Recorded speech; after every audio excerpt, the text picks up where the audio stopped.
莫云身上的味道。吸干他们的精血了，满脑子都是那些事。老六算计我，枪在哪儿？只要我和你神经一闭一睁，不知他现在在哪儿。和你在一起。哎，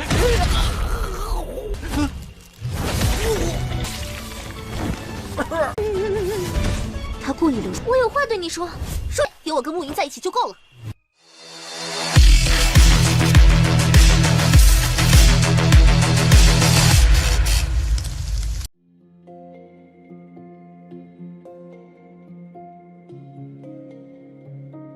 Halo semuanya, selamat datang di Ruang Sinema. Bagaimana kabar kalian semua? Semoga selalu sehat dan baik-baik saja. Pada hari ini kita akan kembali melanjutkan series Donghua Supreme God Emperor episode terbaru, yang mana ini adalah episode yang ke-604-nya. Bagi yang baru bergabung dengan series ini, kita sudah sediakan playlistnya, jadi kalian bisa mudah mencari di mana episode awal dari series ini. Sebelum kita mulai episode terbarunya, kita akan melihat dulu apa saja yang terjadi pada episode sebelumnya. Tepatnya pada episode 603. Sebelumnya, Muyun telah berhasil naik ke ranah peri gaib tingkat 1, sebuah pencapaian yang cukup luar biasa dalam 1 tahun itu.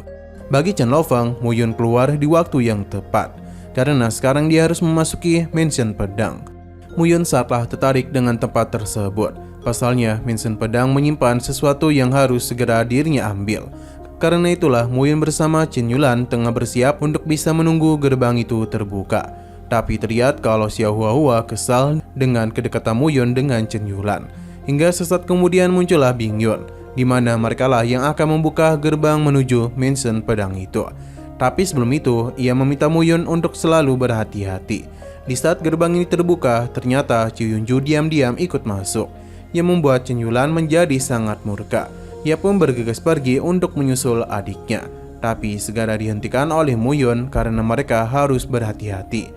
Tapi entah mengapa, Muyun malah dikokop oleh Chen Yulan. Sekarang kita akan melanjutkan episode terbarunya. Tindakan spontan yang Chen Yulan lakukan sempat mengejutkan Muyun. Daripada ia bertindak terlalu agresif, jadi Muyun langsung saja melakukan sesuatu di mana perlahan-lahan hawa nafsu dari Chen Yulan pun berhasil Muyun tahan. Ia sangatlah bingung dengan apa yang barusan terjadi. Muyun memintanya untuk tidak mendekatinya dulu. Pasalnya binatang peri penggoda sedang menunggu kesempatan untuk bisa menyerang mereka.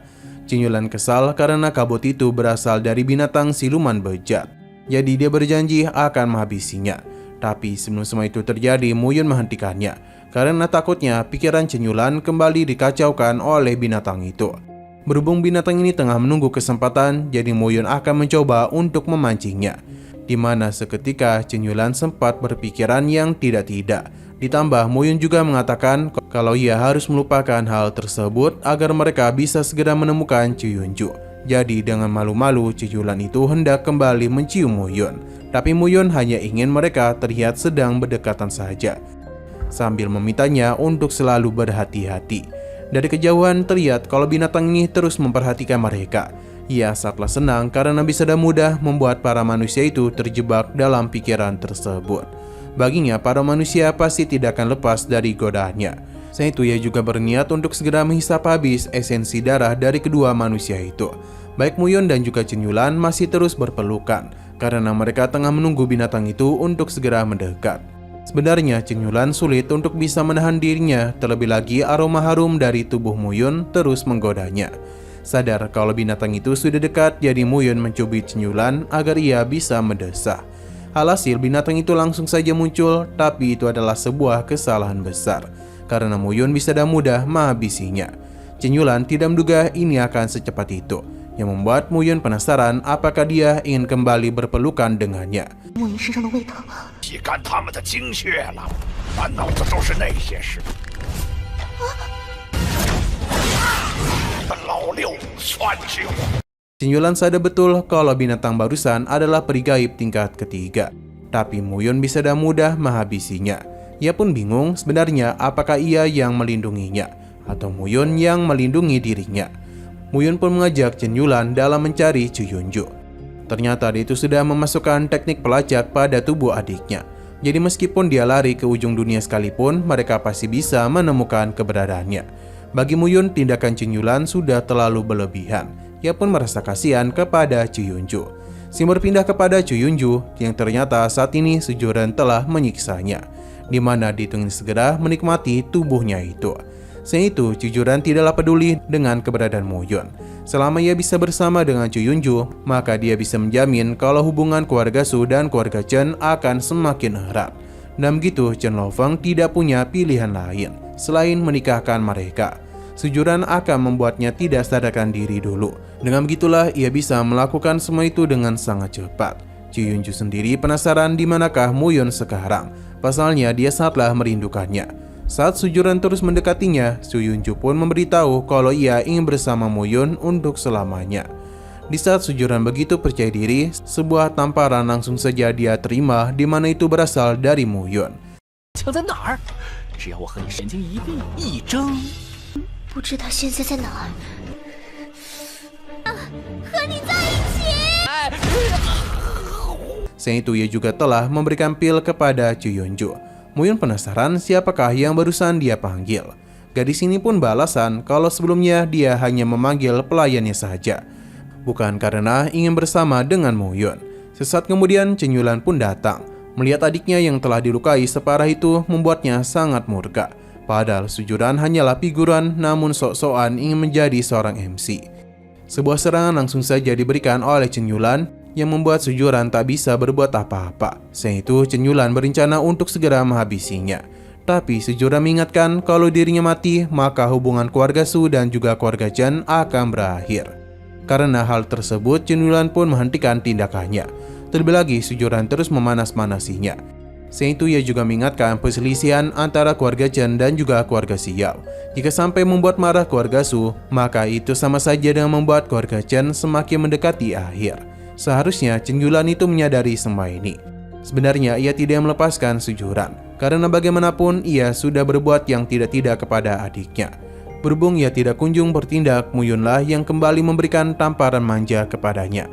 Bahkan itu juga langsung memberikan serangan tepat di bagian manuk Sujuran. Dan begitu masa depannya telah hancur. Karena Sujuran masih belum berhenti ngebacot, jadi Muyun pun mengancam akan mematahkan kedua kakinya. Jadi lebih baik dia itu segera pergi dari hadapannya. Chen Yulan tidak menduga Muyun membiarkan Sujuran hidup. Karena dan begitu maka Muyun sendiri yang akan menanggung semua kesalahannya. Sedangkan di sini Chu Yunju hendak berbicara sesuatu kepada Muyun. Namun itu semua segera dihentikan oleh Chen Yulan. Namun perlahan-lahan Chu Yunju mulai merasa kalau ada yang tidak beres dengan kakaknya, yang membuat dia berpikir kalau kakaknya itu telah menyukai Muyun. Tidak dengan perasaannya diketahui, jadi Chen Yulan langsung saja membuka sebuah farmasi dan membawa Chu Yunju keluar dari tempat itu. Setelah semua itu, Chen Yulan berterima kasih kepada Muyun karena semua itu adalah berkat bantuannya. Sedangkan bagi Muyun, Chen Yulan itu layaknya seperti kerang yang sangat keras.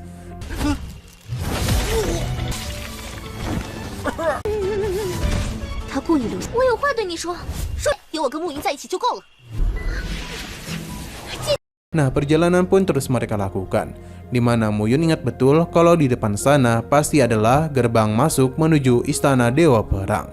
Tapi sesaat kemudian ada sebuah ledakan yang berasal dari sebuah pertarungan, di mana gadis ini adalah murid dari aliansi Langit Tiga Kutub yang bernama Ye Wuxing.